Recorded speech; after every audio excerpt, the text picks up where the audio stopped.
Okay, so I have this QR code up again, but it's the same one from yesterday for the lecture notes. I updated it for lecture 2. So if you already have it, great. If not, great. It's also, if you just Google my website, it's under teaching on my website too, so you can get to it in an old-fashioned way. I'll do that, send the link to everyone since everyone knows. Okay, and I should send it to Leo too. Though it'll be on multiple places. So, okay, great. And so the focus for today, as promised, so last time, as you recall, we talked about active matter in biology, sort of broadly, and then we went through some derivations of the behavior of non-interacting particles so that we had an idea of how these things behaved. And now we're going to start talking about interactions at higher densities, right? So this is the idea. And so the first type of interaction that I'm going to focus on is, so this is interactions, and in particular, the first one is focused on an alignment and flocking. Great. And so the original, I think, motivation for developing models of this sort is actually models for birds flocking. And in particular, a guy named Craig Reynolds in 1987 developed a model for birds flocking that had alignment. He called them boids, which I think is very fun. And he developed a model for alignment between birds. And why was he doing that? He was a computer graphics programmer, and he wanted to be able to create flocks of birds for movies. And so if this works, I think I'm going to show you this little clip. Or in increasing numbers of shots being done digitally. So this is from Batman Returns, the movie Batman Returns.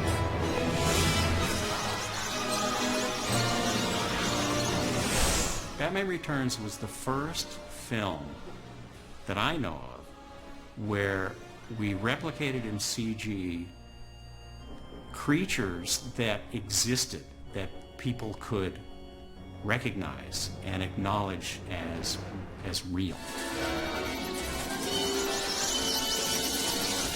We were still in the era of making the subtle transition to using CG elements but compositing them optically. I think it was Video Image was the company at the time that did the CG bats. Cool. All right. So this is, you know, if you probably don't even remember, Batman Returns was a long time ago, right? And so one of the very first sort of instances of CG actually used the model we're about to talk about, essentially, to make both the penguins that you saw, the penguins that were sort of marching through the square far away, and the bats. Right? So that's pretty cool, right? That these sort of simple models gave people the appearance of something that was visually like they were expecting for animals, right? So that's cool. So this is, for example, Batman Returns. This type of model actually showed up in a few other shorts, but I believe Batman Returns was the first time it was used in a full-length film. So cool. Okay. I also really loved that movie. So yay. Okay. So the person who sort of formalized this for a physics and sort of statistical physics audience was Vichek. And sort of in a landmark 1995 paper, he wrote down a model for, again, flocking birds, and it's sort of a lot like the XY model for ferromagnetism. For ferromagnets, except, and this is the very important exception, except the objects break time reversal symmetry.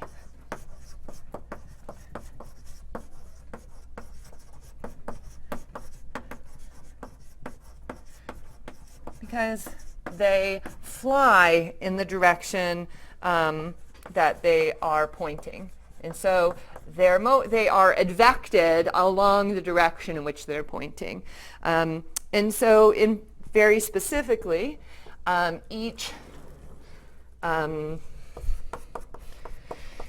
agent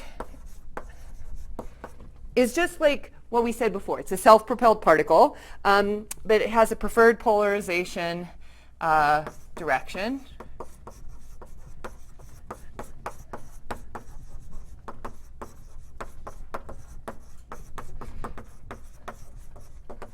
Okay, and so again we have, I use the notation n hat I now to refer to the ith bird, and this is theta I, which is the angle that the vector makes with the x direction. So then, of course, again, ni is just cosine of theta, sine of theta. And again, we're going to use for the dynamics over damped dynamics, just like we did last time. And again, just like last time, moving at a fixed speed, v0. And the interesting thing here is that now we have n particles that are interacting. So I'll go ahead and turn this off because we don't need it more, and it'll make noises. Okay, so n particles. Good.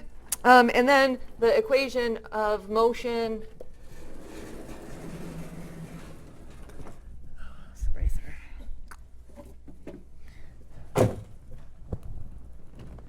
The equation of motion was just what it was before. dri over dt is equal to v naught ni hat. And if I'm doing a simulation like in one of those computer simulations, I can just write this in terms of a difference equation. T plus delta t is equal to ri at t plus v naught n hat delta t. And then things get interesting when I then write a difference equation for theta. And this is how Vicek originally wrote it. He says, okay, well, this is theta I at t, right? Okay, times, but plus, then we have this sum over neighbors j, theta j of t, and this is neighbors within a radius capital R. And this is a metric interaction because it's just how close a particle is decides if it's counted as a neighbor. And so basically all you're doing is you're saying I average over myself and my neighbors to get the direction that I'm going to move in the next step. So this is a type of interaction with birds that are close to me. And then we also, of course, I should multiply this by delta t, and then we have a white noise term, just as we did before. So this is the sort of what gives you the rotational noise. Yeah? So you need to divide by the number. Oh, 1 over n, right? Yes. And, sorry, actually, so the delta t, does it go in front of the 1 over n for the neighbors, or does it go in front of everything else? I think it's if this is a difference equation, it should go Just on the second. term, right? Here. There we go. And yeah, sorry. Again, so in the Vicek model, actually you use delta t. Well, in the Vicek model, he doesn't have the first term. Yes, I know, but it's kind of weird that he doesn't, so I'm adding it here for pedagogical reasons. You're exactly right. Yes. This is the good one. Right? This is the one that makes sense, and I didn't want to discuss the, yeah, okay. But yes. Okay, yes? Is there a reason for it to be directly proportional to the average angle, or de facto I would have thought that there would be like an interaction strength? So it's great, and later we'll introduce all sorts of things. Like the most general thing, which we'll talk about later, is that you have an interaction between particles that introduces a torque to the spin. And that torque can be anything, and it can depend in sort of an arbitrary way on the distance between the objects or the angle between the objects. So you're right. I'm just telling you this is what Vicek wrote down. Yeah. Does he literally average over the angle? Yes, and it's weird. Yeah. Sorry, yes. Is that n the total n or the number of? Neighbors, and let me call it sub j to make it clear. Yes. Thank you. And so all of you are already noticing that there are many ways of putting a flocking interaction that are different from the one Vicek chose, and there are some questions about the way Vicek chose what he chose, and so I'm happy to actually discuss all of that, but I'm not trying to articulate that this is the best choice. It's just the choice that was made. Okay, and so then what you find if you simulate this model, or you make bats that follow this model and put them in a CGI. So if you do simulations,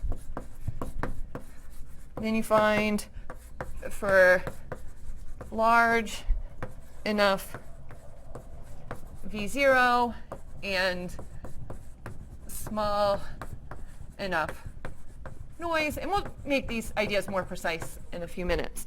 But then you spontaneously find flocks. Okay, so you do the simulation, you find that you get a flocked state. Okay, which just means that there's an ordered state where all of the spins are pointing in the same direction. Okay, and then, as a physicist, maybe one of the first questions you'd like to ask, well, is this a first or a second order transition? And that actually turns out to be, I would argue, really subtle. In the first papers on this, it was argued that it might be a second order transition. There's a period of time where there was discussions, strongly worded discussions at conferences about this. And in the end, it is a first order transition. So this is the right answer. But I think that it is very difficult to see this because there are very large finite size effects. So very difficult is what I'm trying to write, because of finite size effects. In other words, the number of birds that you use to simulate this object is, simulate this system is really important for the results that you get. And so the scaling, everything changes dramatically as you get to larger systems. And we'll explain actually a little bit, hopefully if I make it to it at the end of this lecture, we'll actually see from a hydrodynamic stability analysis why there's such strong finite size effects that are important in this system. So I'll come back to that. Great. Okay.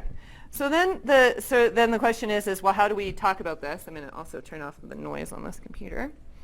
Okay, and so our goal then, right, start it here. Our goal for today is to understand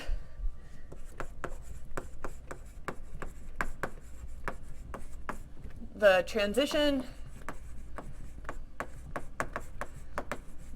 and fluctuations in instabilities.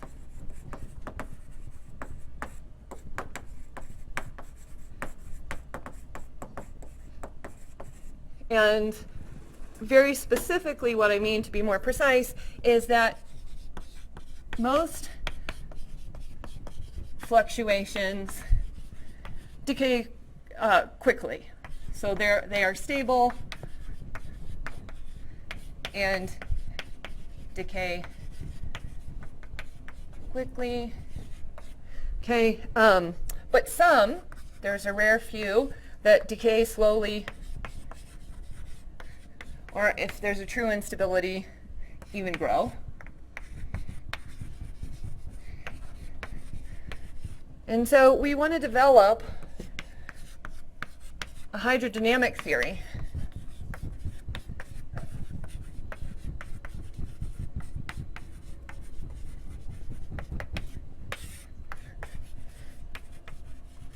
for these slow degrees of freedom. So I'll use degrees of freedom abbreviated like that for the lecture. Yes? I'm curious, is there a particular real biological system for which it's turned out that this model actually is a good model for the collective behavior? It's a good question. So one of the systems that's been proposed that it's good for is actin at low densities in the presence of molecular motors.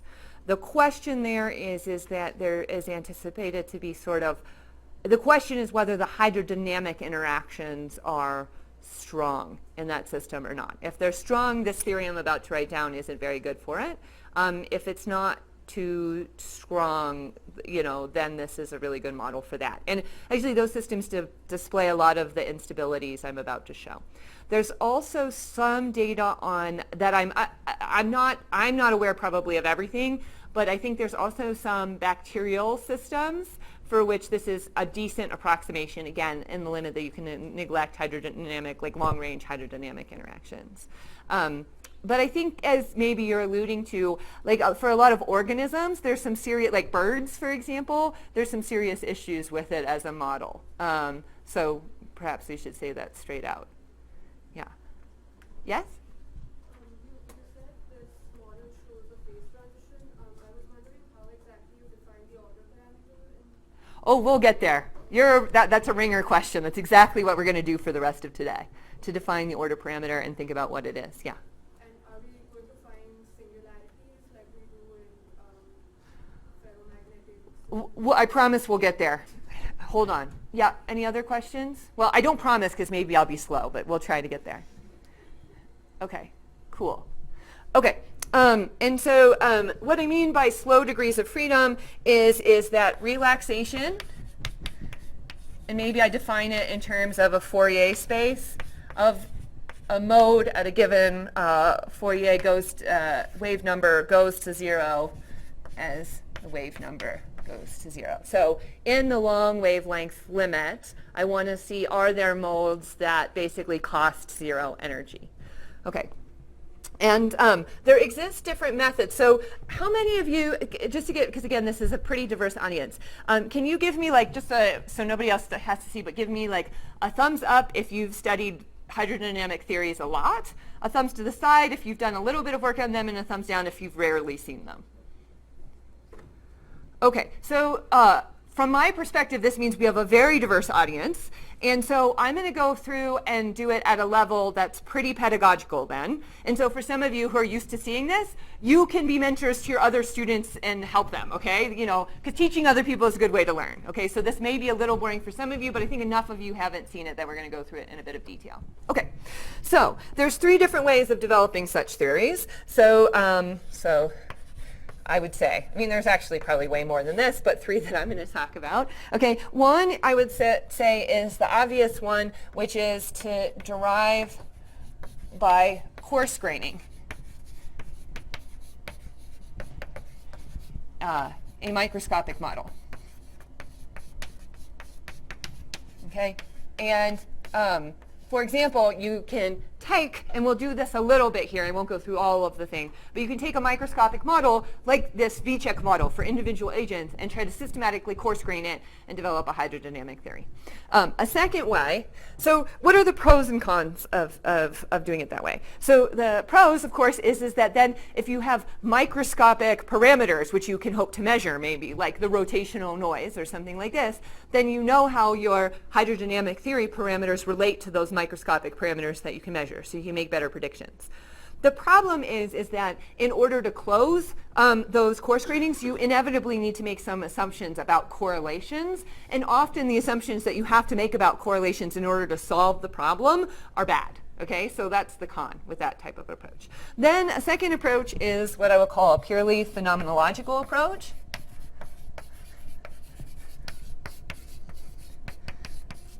Okay, and basically there you identify I'm going to put it in quotation marks, relevant fields allowed by symmetry and include them all. And we'll go through that a little bit too for this particular problem. Okay, so the idea is this is very, it's like a thought Duncan experiment. You just say, okay, what are the important fields? And then you sort of say, okay, what are all of the sort of lowest level terms that I need to describe the dynamics of those fields that are, any of them that are allowed by symmetry, okay? So that's a nice approach, but then you don't have connections to microscopic parameters in that case.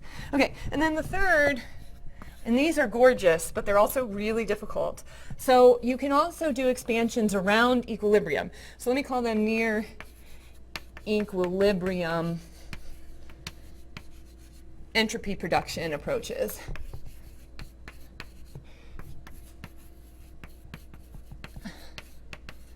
And those are really nice, but they basically sort of work well, obviously by the description, when you're close to equilibrium, when you basically have an idea of how the entropy production should work near equilibrium. But they may not be appropriate for systems that are really far from equilibrium, although sometimes they seem to work well anyway. Okay. But they can, the nice thing about this is you can handle fairly complicated interactions because you're just doing an expansion about equilibrium. So that's a pro. Okay. And so the reference that I would like to sort of include for this, there's a really comprehensive and nice review article by a bunch of people that you can find on the archive and elsewhere. And so this is the Hydrodynamics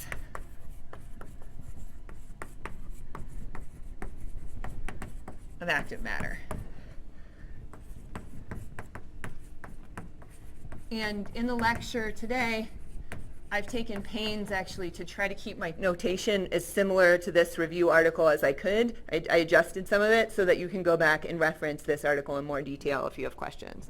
So this is Marchetti et al. This Rev Mod Phys from 2013. So it's really nice. All right, and so some of what I'll be talking today is from that article, basically. Okay. Sorry, my technology is unhappy with me right now. Come on, change page. Okay, sorry. Okay, so the next thing I want to sort of ask is how do you decide what the fields are that should have omega of q going to 0 as q goes to 0?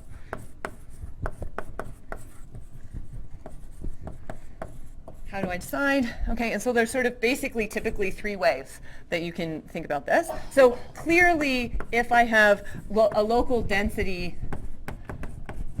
of a conserved quantity, because it's conserved, so fluctuations are basically around it are going to go to 0 as q goes to 0. A second way, and this is just, many of you may have seen this, is via a spontaneously broken symmetry. Some of you may refer to it as like Goldstone modes, etc. There's lots of different phrases in the literature in physics because it's come up lots of times. But basically what it means is that there's no restoring force at 0 wave number.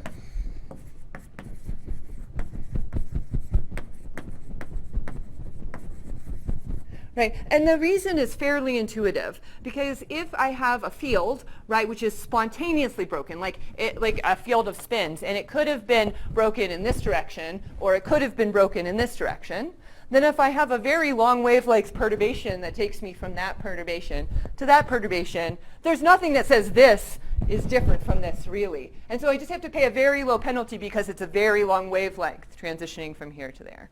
Okay, and so this is covered in detail in lots of textbooks, but just to give you the idea, that's another way that you can get a hydrodynamic mode. And finally, if you're near a continuous phase transition,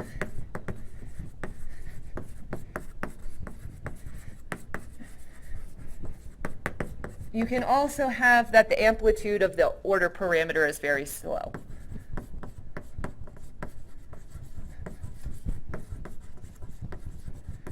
And again, it's kind of obvious as to why it can be slow. It's because if you're near a continuous phase transition, it's not that different from 0, right? Okay, so that's it. Okay, and so I wanted to sort of highlight that this is why it's useful to classify the symmetries in active matter systems, right? Because it turns out that the fields where you expect a broken symmetry are related to, say, whether a system is polar or apolar. So let me just say, this is why it's useful, as I did it in the last lecture, to classify the broken symmetries.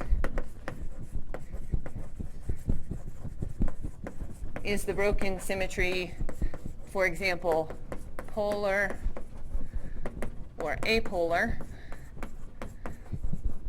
And it's also useful for discussing whether a system has hydrodynamic interactions. So, and whether a system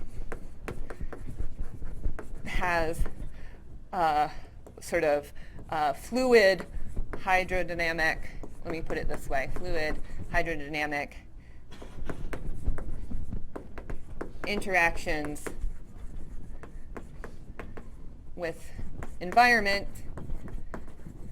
So in other words, it's why it's useful to classify systems as either being what people call dry or wet, because if the system is dry, it means that you neglect the hydrodynamic interactions with the environment, and so you expect drag terms, and that's how you write sort of interactions with the environment for sort of dry systems, and that means momentum isn't conserved, right? So momentum is not a slow variable for dry systems, okay? So let me say momentum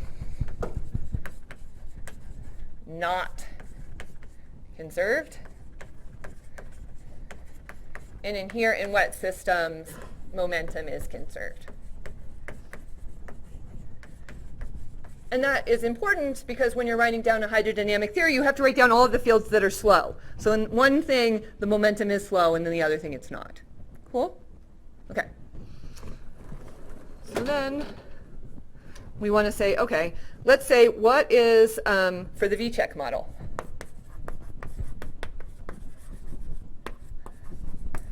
what do we expect for the slow fields? It turns out that if you think about it a little bit, it's a dry system, it has polar order, so we expect actually there's only two fields that are slow. So one such field is rho of R of t, and this is the density of the birds or objects in our flock, and that's because it's conserved. We're not creating birds or getting rid of them.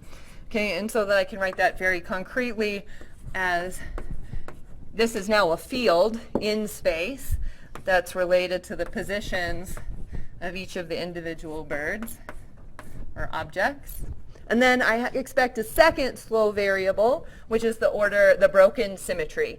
And in this case, the broken symmetry is this, what we'll call polarization field, which again we'll define in the following way, is just an average over the positions of the particles, but now it's sort of the first moment because we're multiplying it by this vector, which is the instantaneous orientation of each.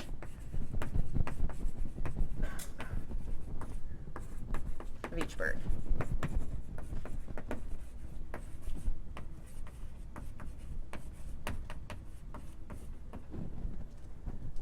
I think was there a question? Yeah. What's the definition of Hydrodynamic theories basically are ones where you technically are looking for you basically look for modes that have a relaxation that goes to zero as the wave number goes to zero. So you get rid of all of the other basically fields that don't have this property. Cool. Okay. And it is, because like I would call myself like a sort of, I'm not an avid practitioner, I dabble in hydrodynamic theory. People who are like, real hydrodynamic people, I think they're dark arts. Because as you'll see, there's some really interesting subtleties about what counts. And also if you do this enough, like people like Tom Lebensky and Christina Marchetti, who do this basically for a living, have all of these intuitions built up that I think are kind of almost, developed over a very long period of time, right? So it's sort of hard to say why they think certain terms should just go away. But we'll get to that. Okay, so this is basically but this is all very concrete, okay? So so everything I'm about to tell you is very concrete. The art is in figuring out which terms to disregard sometimes, okay? All right, so let's go to the next page, which is basically going to say, okay, then we're going to say, okay, given that this, I'm going to talk about now, it's called the toner to continuum equation or hydrodynamic model, and it's in a PRL by those two folks in 1995, which was the same year that Vicek published his simulations. And so the first thing that you do is that we want to write down an equation for this conserved quantity. And so what you do is you sort of, I would say, assert that the time derivative of this quantity looks like this. It follows this equation, and I'll talk about it. Okay. Okay, and this equation that I'm writing down and standing in front of is a continuity equation, right? And let me tell you why it's a continuity equation, because this P has a dual role. So if I told you what it was here, I wrote it down in terms of some sort of, integral over birds, right? But it's also actually, so it's the order parameter, but it's also actually the locally averaged velocity of the flock as well. So it plays a dual role, which is kind of cool in these models. So it's the order parameter, but it's also the mean, or let me call it to be precise, it's the locally averaged velocity orientation.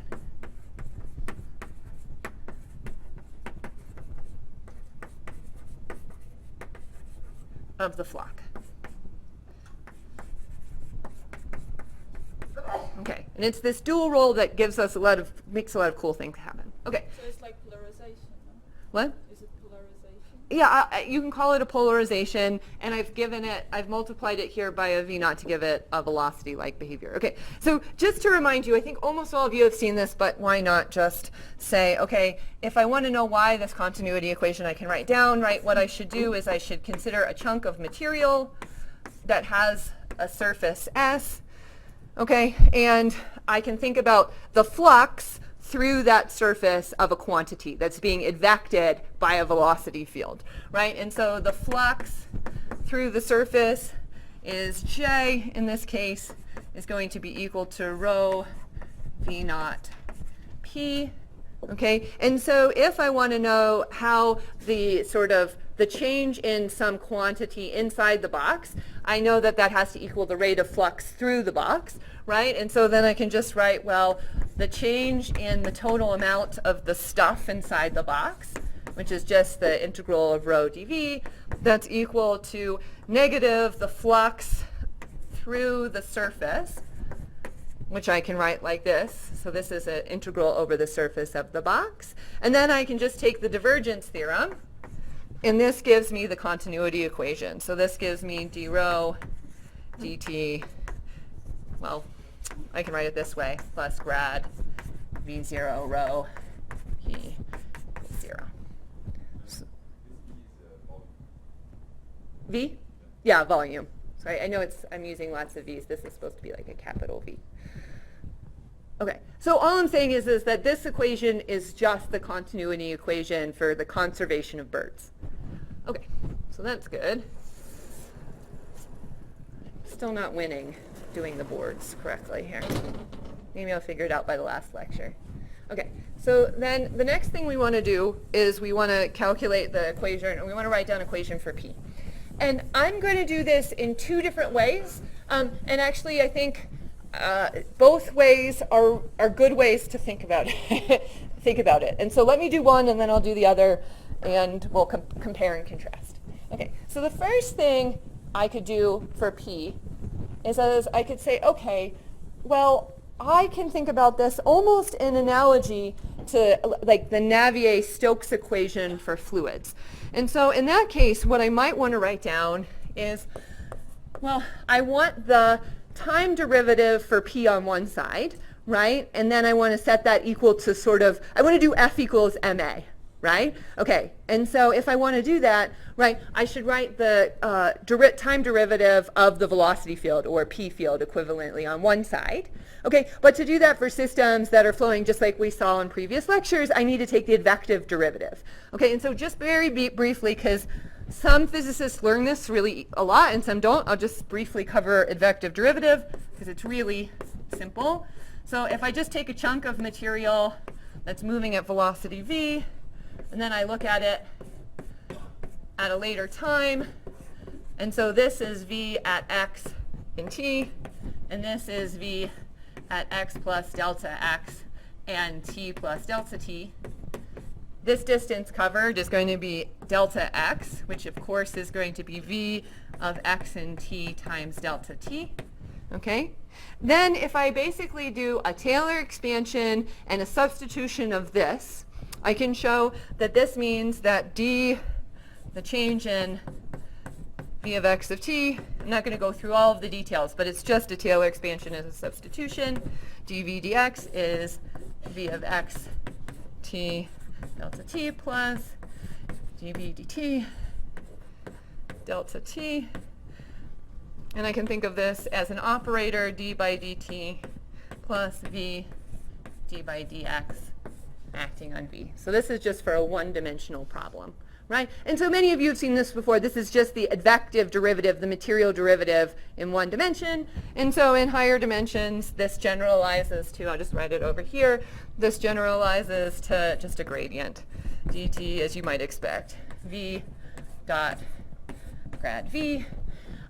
But this is also true not just for the velocity field, but any sort of field that has the same symmetry as v. So for example, this is also true of p, the time derivative of the polarization vector, which is of course related to the velocity.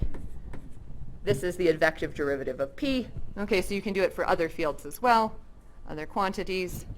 Okay, so then once we have that, then we want to say, okay, there's one subtlety here, and I want to share it with you now, and I'm going to mention it multiple times because I think it's cool and also it takes a while to get. So the question is what is this v?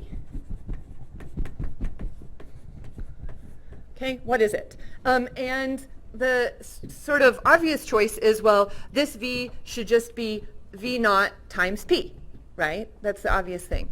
But there's a cool thing about this system, which is that Galilean invariance is broken.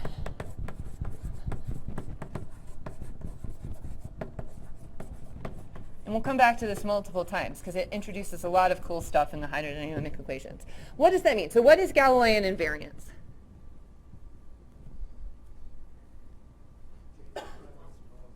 A velocity boost, exactly. You know, it's basically saying that it's invariance under boost to a reference frame that's moving at the same velocity, right? Okay, so imagine you have a flock of birds, right? It's moving at a velocity v. Let's say you boost it in some other direction, right? All of the birds are not going to be moving at a constant v naught anymore, right? Okay, so if I have some flocks moving this way and some flocks moving this way, right? I am not guaranteed that if I boost the system, all of the birds have v naught. So this thing has a broken Galilean invariance. What does that mean? It means that this term can, and in fact is, different from v naught p0. So I'm going to give it a new variable name, right? And I'm going to say, well, this is actually d by dt times some v1 instead of v naught times p dot grad p. Okay? So what that v1 is the velocity after the boost? So it is whatever velocity that you get it's the self-advection velocity after interactions with a substrate, after interactions with other particles. So it's whatever velocity you actually observe in the system to have the advection velocity, which can be different from v0. But it can also be time dependent. It can also be time dependent. It can also be lots of things. In So practice, it's a fudge parameter. yes, yes. And in fact, later, if we get to motility-induced phase separation, next time, this sort of is a fudge parameter that helps to account for MIPS. Okay, great. Okay, so what to do next? Okay, so now that we have this important point, so we have the left-hand side of the equation, which is the A part of F equals ma, which is dt of p plus v1 p dot grad p. And this is, we're going to write it out in the following way. So let's say that we can write the sort of forces as being derivatives of some free energy, which of course is BS, but we're going to try to do it anyway, with respect to this vector, and then plus some noise.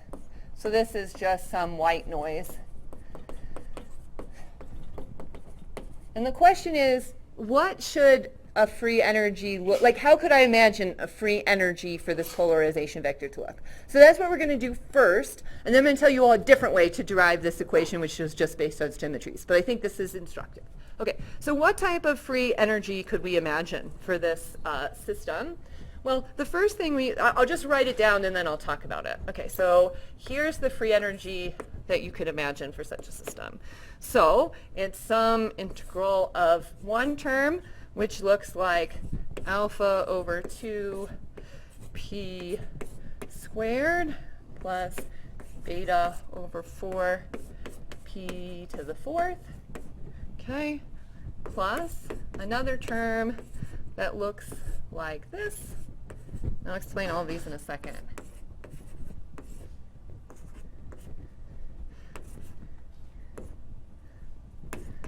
Hydrodynamic theories are always kind of ugly. They have a bazillion terms, so we're just going to have to be okay with it for a little while.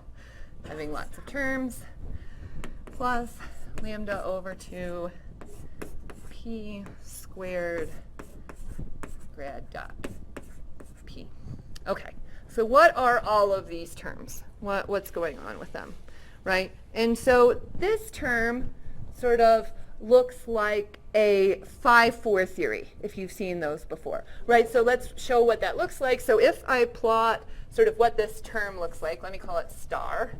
So star as a function of p, okay? And then I can draw it, let's say that alpha is less than 0. Sorry, alpha is greater than 0, then this is a positive tangent term and this is a positive term, so I just have basically a quadratic plus a quartic and I get something which is nice and well behaved, right? But as soon as alpha is less than 0, then I get something that looks like this, right? So this is alpha greater than 0, this is alpha less than 0, and of course you can easily quickly calculate that the location of this is at plus or minus negative alpha over beta to the 1/2 is the polarization vector at which this minimum value sits. Okay, and so the idea is these parameters somehow tell me whether I want to be in an ordered phase or a disordered phase, right? If alpha is less than, or if alpha is greater than 0, then I have an isotropic homogeneous state where there's no polarization. The minimum state here is 0, right? No polarization. And then as soon as I cross this critical point, I basically expect to get an ordered ferromagnetic state. Okay, so this gives rise to that type of behavior, okay? Then you can say, well, what about these other terms? Okay, and so this is called K for a reason. It's because this is what's called a Frank free energy, energy modulus, whatever you want to call it, energy modulus from liquid crystals theory. And basically the idea here is this is pendulizing terms that are what are called bend and splay in like a liquid crystal. So if you're a liquid crystal person, it's terms like splay, where there's a change in the sort of director field of your director, and then there's also bend terms. Sorry, I'm terrible at drawing liquid crystals. All right, or bend terms, so it's penalties for that. And Okay. Can you explain the notation of the derivative? It's with respect to... It's just the derivatives of different spatial dimensions. So this is x and y's. Okay. It's just gradient terms and written in some way. And this is summation and this is... Yeah, exactly. And so sort of I'm neglected because I'm not going to focus on this too much. I'm sort of not going, because actually I could spend a whole lecture on this piece alone, but I don't want to. But yes, no, I mean, it's a good question, yes. Okay, and then this delta P is the sort of like a pressure term. It's delta rho. Should be delta rho. Yeah, it's delta rho. And this is rho minus rho naught, where rho naught is the sort of, this is sort of perturbations to the density. And so this term basically, there's lots of different ways of thinking about it, but basically both of these terms are coupling the P field and the rho field to splay.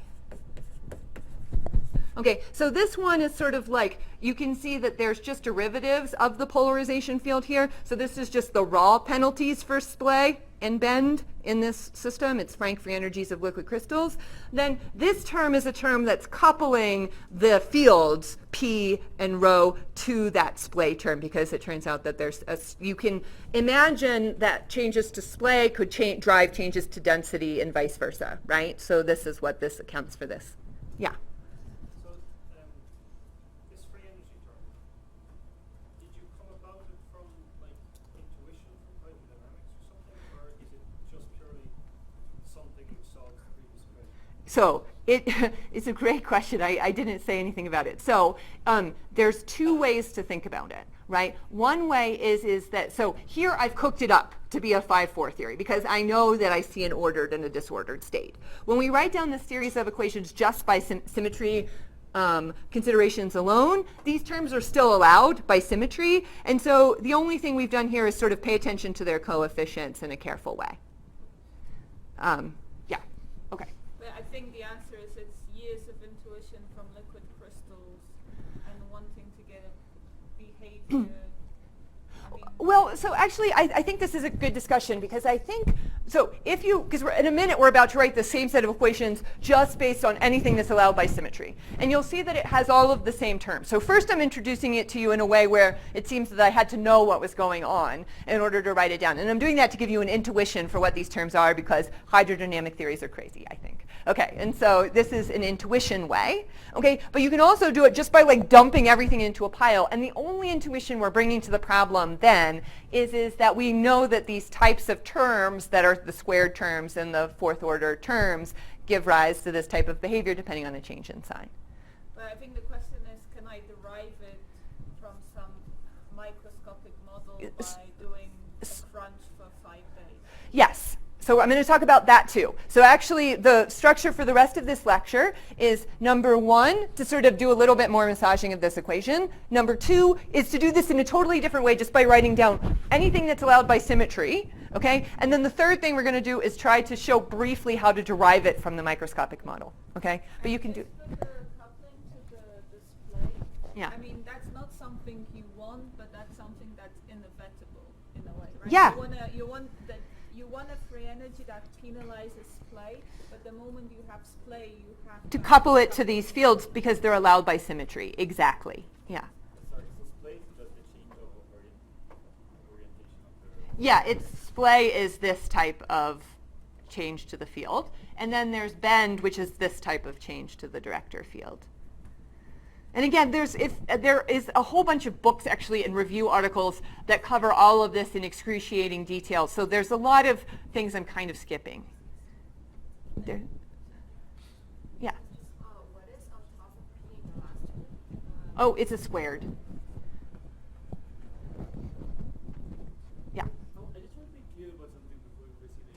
Regarding the P, so you are averaging the instantaneous orientations of all of the particles at a particular point, and then dividing by the number of particles that you have. Yeah. So it's this very formally, it's this equation. Yeah. So in that case, isn't it basically a unit vector field? It's a what vector A field? unit vector field? Yeah, yeah. So I've taken out it's just exactly, it's an orientation. So in that case, like when we take the 5-4 theory, I mean, so it's like an XY model, the modulus square is basically going to give us one. Oh, it's averaged locally. But then when you're saying locally, you're not taking a ball, you're taking a point. No, I'm taking a ball. Or you're taking a ball here. Sorry. Yeah, this is averaged locally. It's a field. Okay. Sorry. So each individual vector that I take here, right, is unit vector because I've taken out V0 from it. But locally averaged, it may or may not be, it could be anything from 0 to 1. Okay. Yeah. Okay. What's the radius you're averaging over, or is that not? and actually, that's a really good question. And when you're trying to coarse grain, it matters. Here, I'm being agnostic about it. Okay, so the claim is that there's some scale over which it makes sense to coarse grain. And that's a really good question, and I may have time to talk about it a little bit when I get to that point. Okay, cool.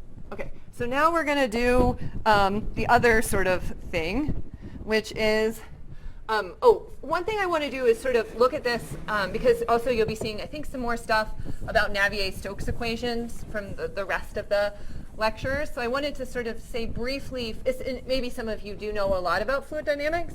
So I find it, if you know stuff about fluid dynamics, then I just wanted to say, you can kind of think about various pieces of these problems and how they're similar and different to the Navier-Stokes equations.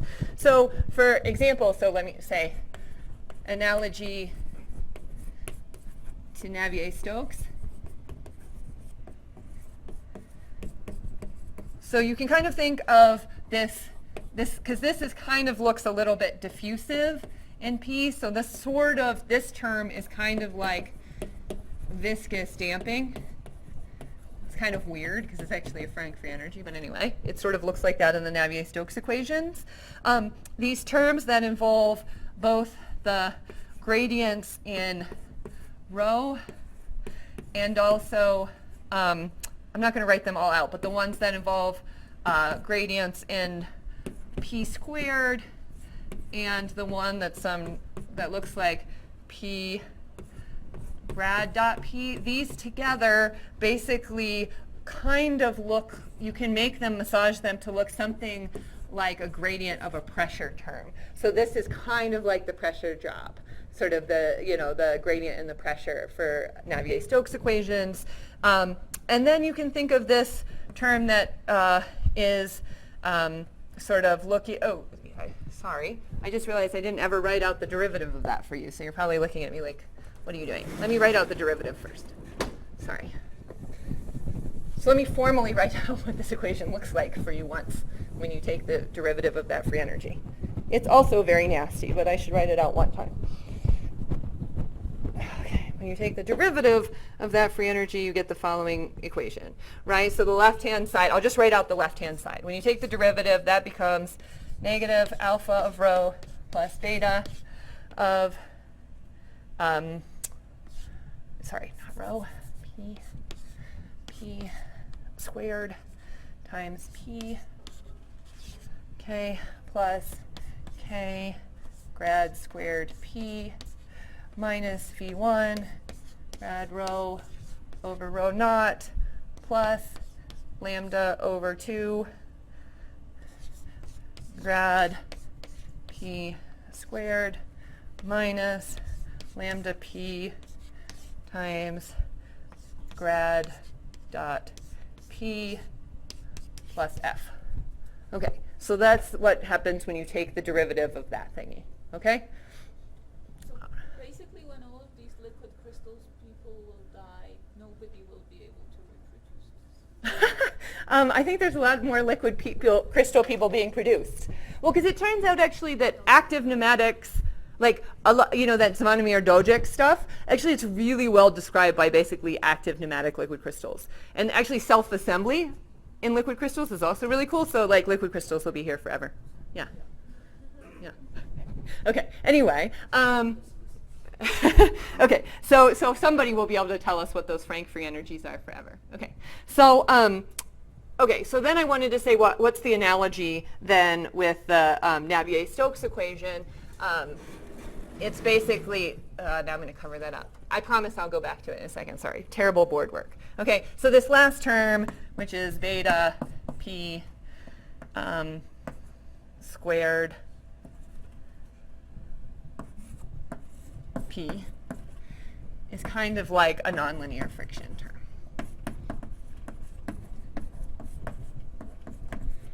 And just to sort of orient people, there's a lot of similarities. And another difference between the Navier-Stokes equation and this equation is this broken Galilean invariance, so that the advective term does not have to equal the thing that's inside the continuity equation. So the important point I want to make here is this thing that appears inside the continuity equation is not necessarily the same thing as that is the advective term. And that's due to the broken. I think a conceptual problem that might be useful to discuss. Yeah. So this Galilean invariance, so it's really unclear to me how you make the analogy with a volume that is being transported by a fluid flow, right? That the continuity equation written like that means that your P is being advected by a velocity field. Yes. But your P is this active contribution. It's these particles that are moving because they want to go somewhere. Yeah. And so how am I supposed to think about the fluid flow, like the velocity that advects them?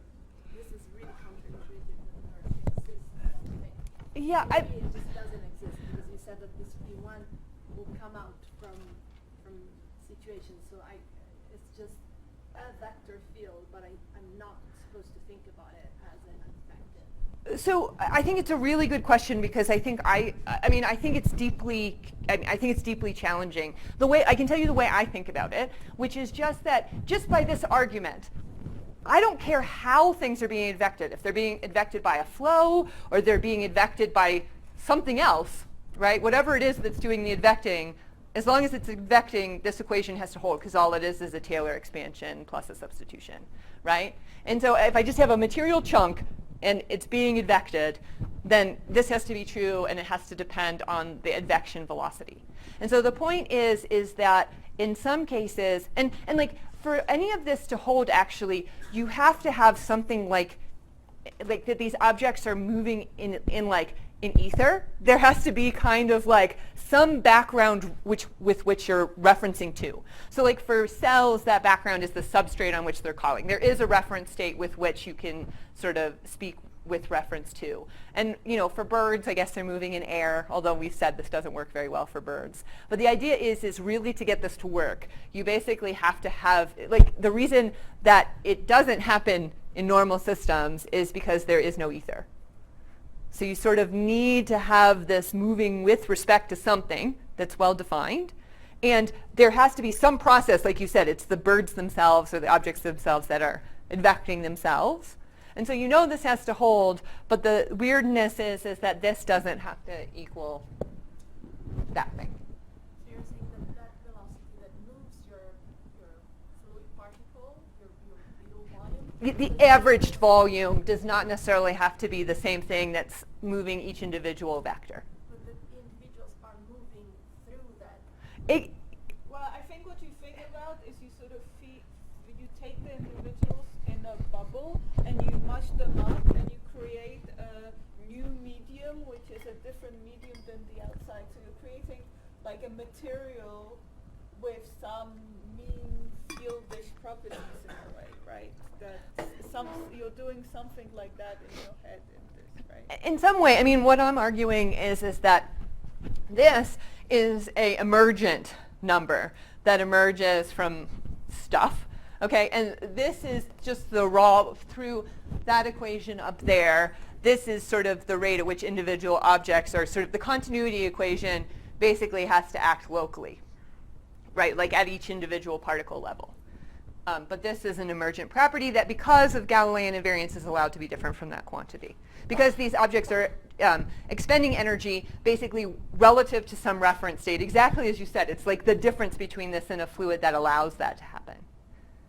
And so then I think it might, you could potentially understand it from just your simple picture by assuming that, because in a fluid, the particles that compose that volume physically are the same. Uh-huh. Like you think about a fluid volume and you follow it, that is made of the same material. And it might not be true in this case. So that might be what gets you around the fact that these two velocities are different. That might be a good way of thinking. Let me think about it a little bit more, but I haven't thought about it that way, but I think that might be a good way of thinking about it. Yeah. If you had a fluid flowing through like a porous medium, you would have a term like that as well. As long as you have a reference for it.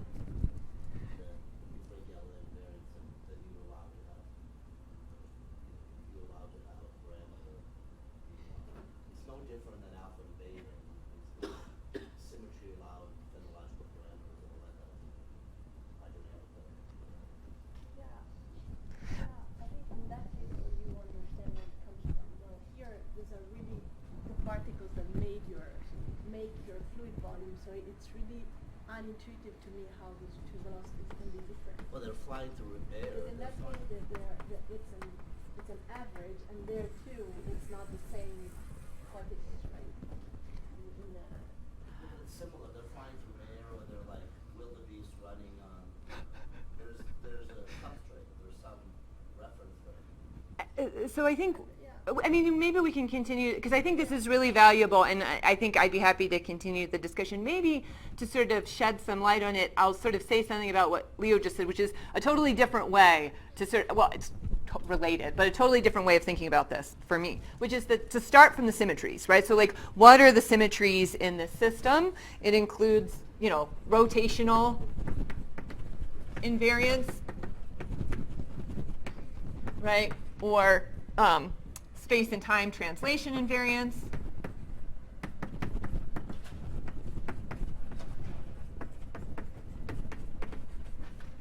Or in a normal system, you also have Galilean invariance, right? And by including that, you can actually derive the Navier-Stokes equations in this way, turns out. But in this system, right, you don't have this one, this piece. And so if then you want to think, okay, what are my fields that I'm allowed to have? So the fields that I'm allowed to have are basically, I'm just going to write it for simplicity instead of P. I'll just write it as V. And then you can have scalars, V squared, right, squared, and rho, right? So these are the scalar fields, okay? And so you want stuff, so we said we want the relevant terms allowed by symmetries. And so what I mean by relevant, or what people mean by relevant when they write down hydrodynamic theories, is the lowest order gradients.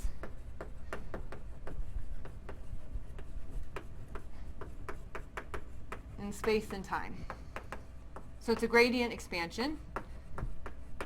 Okay, and so you can say, well, what are all of the gradients that I can write down that have this sort of, and I want to write an equation for V, let's say. So it has to have sort of, it has to be a vector. Each entry, if I'm summing together vectors, each entry has to be a vector. So what can I write down? Okay, and what I can write down is the following. I can write down, well, I can have a time derivative of V, that's a first order. And then I can have a series of terms. So the first one of which is our familiar term, which is V dot grad V. But then there's nothing that stops me from writing two other terms that look pretty similar, because they also will give me a vector, and they're also gradient. They also involve only first order gradients. So I can write these down too.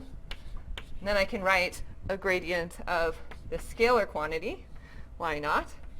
Okay. And so now it's sort of, this looked like my advective derivative, but now I have two extra terms. If I had Galilean invariance, you can show that that means that this lambda 1 is V, right? Or actually it's equal to 1, that this is equal to 1 here, the way I've written it. And that lambda 2 and lambda 3 have to be 0. If I had Galilean invariance, then those two, that would have to be true. So let me just write that here. If I had Galilean invariance, this would mean lambda 1 equals 1 and lambda 2 equals lambda 3 equals 0, but I don't have it here, so I'm allowed to write those terms. Okay? They're allowed by the symmetry. Okay? And then I can write this as equal. Now I'm going to do some gradients in second order gradients in space. So these are going to be looking like diffusive terms. So I'll give each one a diffusive constant. D1 times grad dot V. Okay, that's one type. But I can also have D2 grad squared V. And then I can have D3 times V dot grad quantity squared V. Okay, so these are sort of terms that have additional sort of that I can make, and that also have the right V's, right? These are also terms I can make. Yes?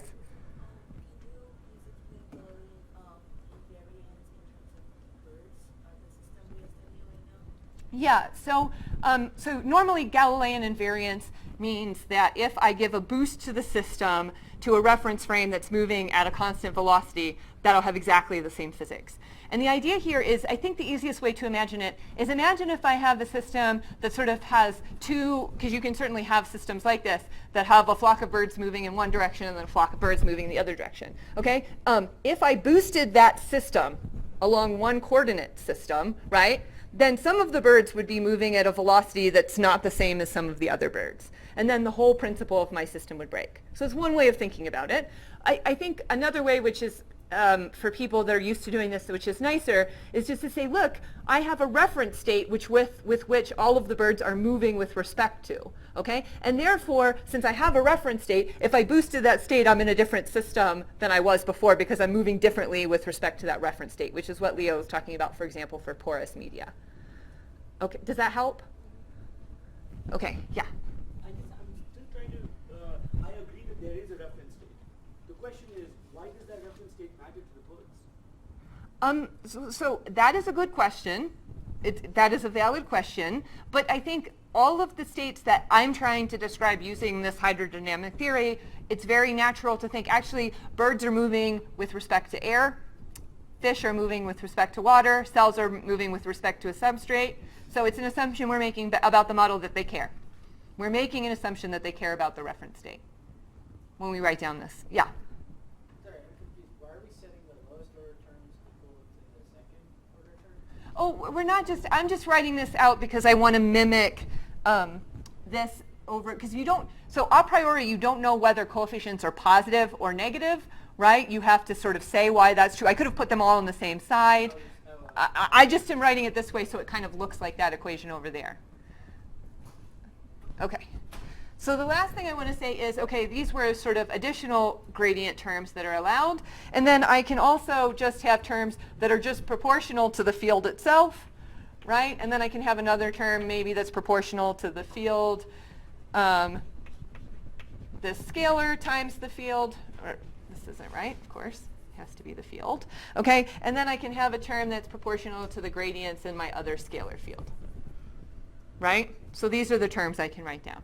So this is another way of, in what you see is that actually when you work through it, this is the same as, as the equation I wrote down before, except I think there are two additional terms that you get that are allowed by symmetry up here when you really write this out all the way. And they're related, I think, to this D1 and D3 terms. So you get some additional terms that people have neglected for other reasons that are magical dark arts reasons.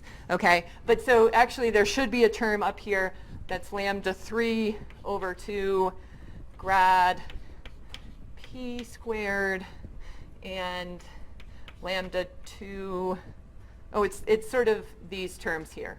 Actually, and that's why I wrote them out that way. Okay, p times grad p. So the point that I'm trying to make to you here is that in some, and you'll see it when you do reading in this field, in some of these models, sometimes people take this approach where they write out all the terms allowed by symmetry and then try to argue that some of them go away. Other times people will try to start with a free energy functional, and then they'll sort of be missing some of the terms allowed by symmetry, but often they've done that because you can argue that some of these terms are small. Okay, so that's sort of the idea I wanted to present to you. That's how these things are kind of done.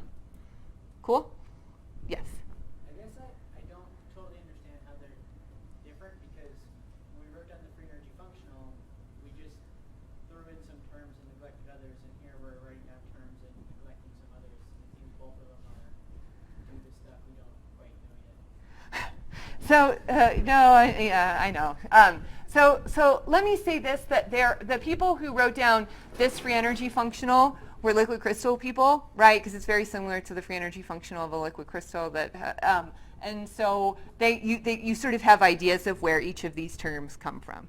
And you're right. I mean, I'm not saying that you're wrong, but that's anyway the idea here, is that people have spent a lot of time thinking about what these terms physically mean, and which ones should exist and which ones should be very small relative to others. Okay. Yeah. But I would add that this is a non-equilibrium system, so you really have to work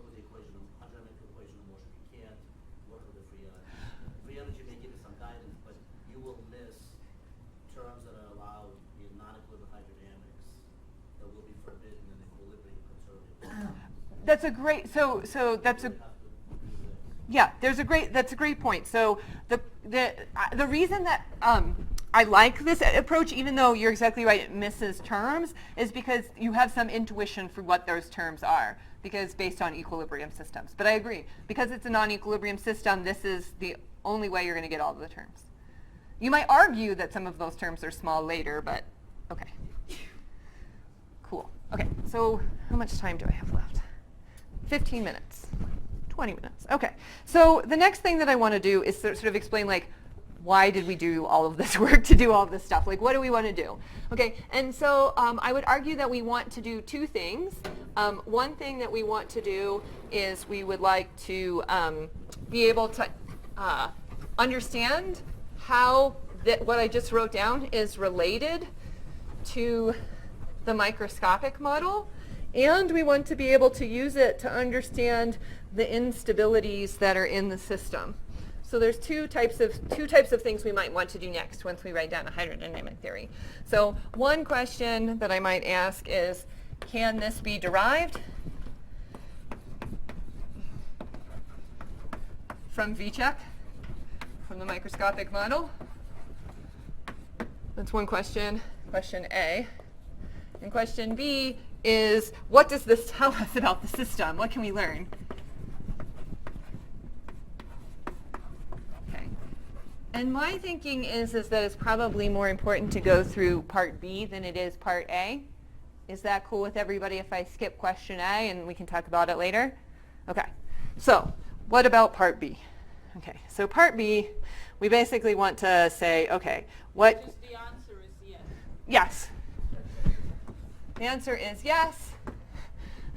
With, I think, the important caveat that you, it's not right, because in order to make the analytic derivation from the microscopics, you have to make approximations about correlation functions.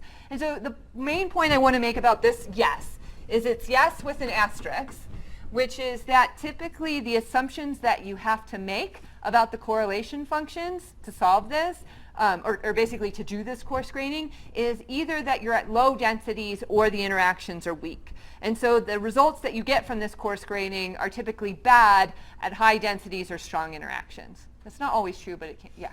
So in this system, like none of the quantities are conserved, nothing is conserved. The density of birds is conserved. So that's what that continuity equation over there says, is that rho, the density of birds, is conserved. Yeah, that's the only conserved quantity. Yeah, that's the assumption. Okay, and the momentum isn't even conserved. Okay, so let's say, okay, what can we learn? So mean field tells us, okay, we can, sort of by construction, right? That's a 5-4 like theory. So in mean field, what it says is that if the density rho is less than some critical value, then the system is isotropic. Sorry, I know it's really hard to see with this eraser and this board. Can you see in the back, or is it really terrible? I think it's okay. Okay.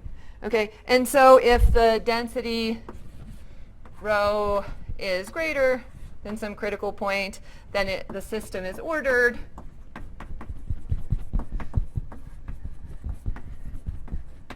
Okay, and the value of the polarization vector, as we showed before, is equal to the square root of negative A over beta, right? Alpha over beta. Cool?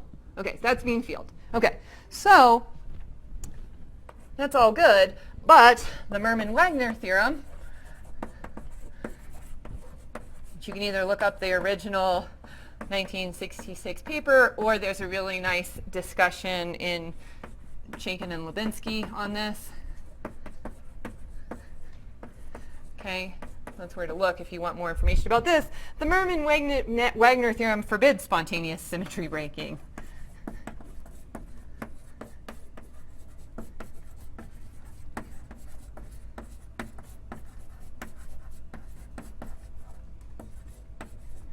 In 2D, which is where these models have been studied. Right. They've been studied in other dimensions too, but certainly in 2D. What? Can't resist. Hornberg is a Yes, you're right. Okay, good point. Yeah, yeah. And I can add that reference into the notes too. It's a good point. Okay, so it forbids spontaneously symmetry breaking in 2D. Okay, and so, is this because, so is the reason that we basically didn't have the right answer, is this because there should be fluctuation corrections? So we need to do RG? Because that's, so the mean field analysis doesn't, you could say it seems to be wrong. So maybe I should do our renormalization group to understand what's going on. Is it because of this? And the cool thing is, the answer to this question is no. So Toner in that paper I referenced, I'm not going to go through the details here, but they demonstrate using RG, really beautiful RG argument actually, that although there are significant differences between the non-equilibrium model, below the critical dimension, so the critical dimension is 4 for this problem where fluctuation should be important, but they show that there still exists a broken continuous symmetry here, even when you do the correct RG flow. Because I can do it exactly because of some nice things that happen to the equations. So I put an exclamation point here. That's really cool, right? Why is that true?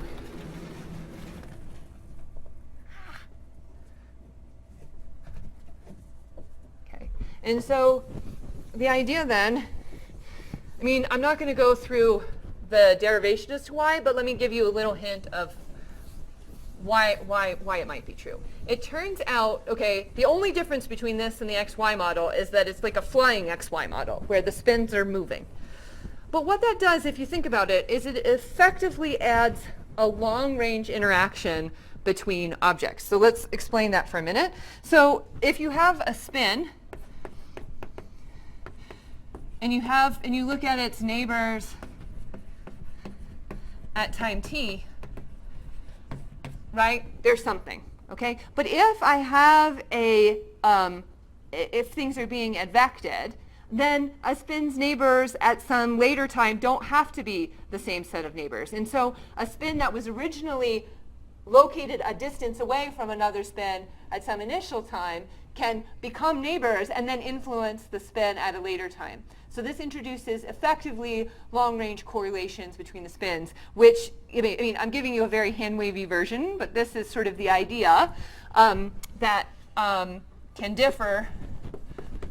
So there's neighbors at time t can differ at later time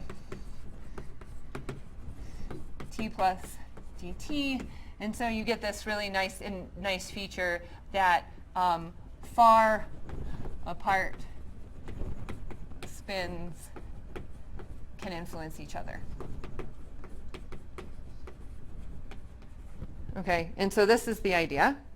Okay, and so that's sort of just the mean field RG story. Okay, and then you can say, okay, if I then want to ask, what are the instabilities, for example? What are the fluctuations what should I look for as pattern formation in the system? The other reason hydrodynamic theories are nice is because it makes it easy to ask these questions. So I think I'm just going to show one example, what we can learn from the hydrodynamic theory about fluctuations. And I think the easiest one to discuss today is fluctuations about the isotropic case. So by the way, there's people in the audience who are doing sort of real propelled particle models and RG as their PhD. So if you're interested in that, you can talk to them. Great, thanks. Come say hi to me. Okay, so fluctuations about the isotropic case. Okay, so the sort of starting point then is to think, okay, let me define what a fluctuation is. So I can have a fluctuation in the scalar field, the density, and I can also have a fluctuation in the polarization vector away from the homogeneous state. Okay, and so then I get some linearized equations of motion by just inserting this into the hydrodynamic equations, and I get something that looks like this. So I get the derivative of this fluctuation is equal to E naught rho naught grad dot P. Okay, and I'm not going through all of the details, but you can plug it in and convince yourself that this is true. And it's linearized, so we're neglecting higher order terms. And then this is alpha naught P minus P1 over rho naught delta P, delta rho, sorry, plus K grad squared P plus F. Okay, so this is just, so I'm just trying to give you a flavor of once you have the hydrodynamic equations, how could you learn something nice about the system? Okay, so then once you have this, the thing that is typically done is that you take a Fourier transform, right? You say, okay, I know that, for example, rho is a sum of Fourier coefficients times I, the I q dot r minus omega t, and similarly for p, right? So I take a Fourier transform, and then the nice thing, of course, about Fourier transforms is it turns gradients and derivatives into algebraic equations, right? And so then we get some nice algebraic equations. And I think, both due to time and interest, I won't write it out. But this is a homework exercise. Actually, it's not a very difficult one, which is to demonstrate to yourself that if you plug this in and do all of the math, you can derive an equation for these frequencies, omega as a function of q, right? So you plug this into this equation, and you find... Please just clarify, is that a derivative of delta P now, the second equation? Sorry. Zero delta. Oh, yeah. So it's a fluctuation. Yeah. This should be a delta P here. Well, I'm just one, yeah. Yes. Because now it's decaying. Sorry. In this case, it's actually fine. I think the reason I did that is because P naught is 0. So it's okay, but yes. But you're right. So typically when you're doing this stuff, it should be delta P.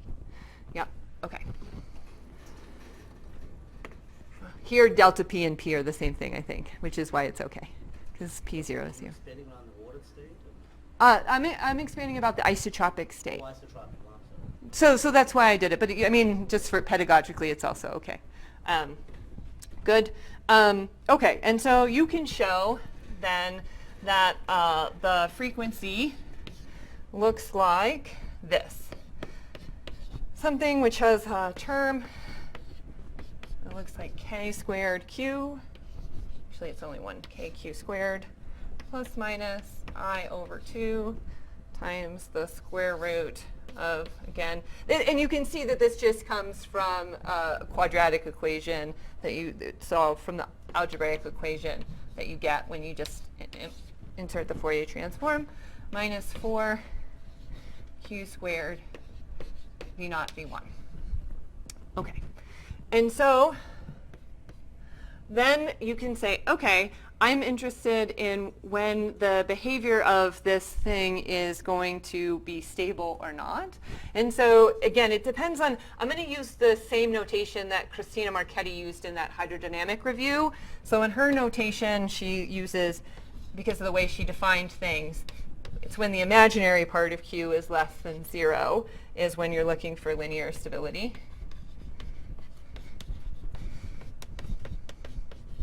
Okay, and so if you want the imaginary part of this system to be less than 0, then basically what you're looking for is you want this inside the square root, the star, you want star then to be positive.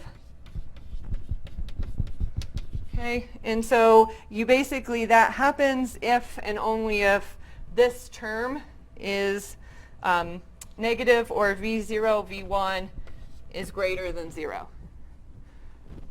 Okay, So I'm not going through all of the details, but you can convince yourself this is all true. Okay, so then the idea is you can look at this and say, well, when is this strictly greater than 0? And the interesting thing is that as long as because v0 is obviously positive, so the only way this can not be equal to 0 is if this advection velocity goes to 0. But it turns out that in like very dense sort of systems, it's possible that the local sort of advection velocity can go to 0 when particles cage themselves. And so this is actually your first hint of what we'll talk about next time, which is called motility-induced phase separation, which is that if this V1 approaches 0, that you could basically get an instability of the homogeneous state, which is kind of interesting. Okay, but most sort of in many situations there's a positive advection velocity. In that case, this tells you that the system is linearly stable. But then there's also this interesting feature that you can look at, which is that you can also ask when are there some temporarily growing fluctuations in the system, okay? And so when does the real part of omega q, defined in this sort of weird way, when is it not equal to 0? When do I get some fluctuations? And you see that that happens when this integrand becomes negative.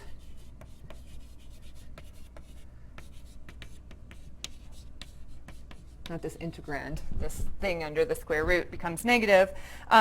And so again, you can show that that happens when A naught is less than V0 V1 over K. That's easy to show. And then I just want to show you as a cool result, when you have alpha naught approaching 0 positive. So who can tell me what this is? So we're in the isotropic case. What happens as alpha approaches 0 from the positive side? What are we approaching? The order to disorder transition. So as we get really close to that order disorder transition, in this limit, you can show basically that the following is true, that this equation is, let me get to that equation, sorry, because I can't remember it off the top of my head. You can show that in that limit, Q basically goes like 2 V0, V1 over K, and then you substitute this into omega of Q here, and you get that omega of Q is basically equal to plus minus Q square root of V0, V1. And I'd be happy to go over, I did do all of this algebra, but I don't need to show it to you all. I'd be happy sort of to talk to any of you about it as a homework problem. But what does this say? Why is this interesting? It basically says that as you approach this, this order to disorder transition, there's kind of like a sound-like mode, right? This is a dispersion relation that looks like a propagating density wave, right? So this says that right near the transition, there can be not a diffusive wave, but a propagating banding type wave that is seen in the system. And that's really interesting because typically you don't think of systems like this that you should see propagating waves. But it's predicted by the hydrodynamic theory as you approach this limit. And so that's a nice, clear result of the hydrodynamic theory. So I also have some notes that you can look at for sort of fluctuations about the ordered state, because there's some nice tricks for doing fluctuations about the ordered state for this system. And you can learn some things about the stability of the ordered state as well using similar techniques. Yeah? So I guess in equilibrium systems, right, when you have like a phase transition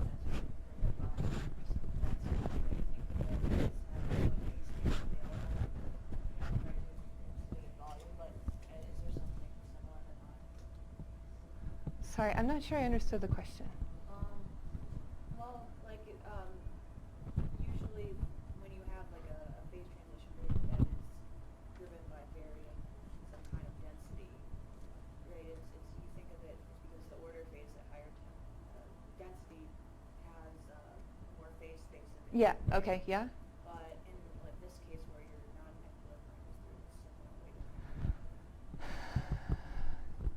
given time, probably yes, but since it's changing with time, it's sort of, I think you need to define what the available space means. And probably locally, yes, but overall, since we're in this effective theory, where it was at least slightly averaging over the network motion, I think it becomes more subtle. Yeah, I understand your question, but I don't have a different answer. Well, actually, I don't have an answer at all off the top of my head, because I think the challenge for me in trying to interpret it is to exactly, I think, as you alluded to, like, what is the phase space for a temporally varying system? There might be some interpretation that makes sense, but I haven't thought about it that way. I think people try to formulate it, but I would say there's nothing solid like it. I mean, The equation of motions, they have stability, they have some stability chains and some unstability chains. That's not much more principles like I mean, the one, it's not exactly what you're talking about, but just to point you in the direction of something that could be useful is that there are basically, like, for example, there's a really nice paper by, like, Joanny and Frank Ulicker on the hydrodynamic theory of active gels that starts from an equilibrium system and looks at near equilibrium and looks at entropy production and tries to do sort of everything carefully in a way that's pretty closely related to the equilibrium system. And then, like, cases like that, maybe there's a way to think about it a little bit more systematically, because you do have, I think, sort of quantities to access, like the entropy in that case, that might make it easier to answer that question. Okay, I think we should break and you continue tomorrow. Yes.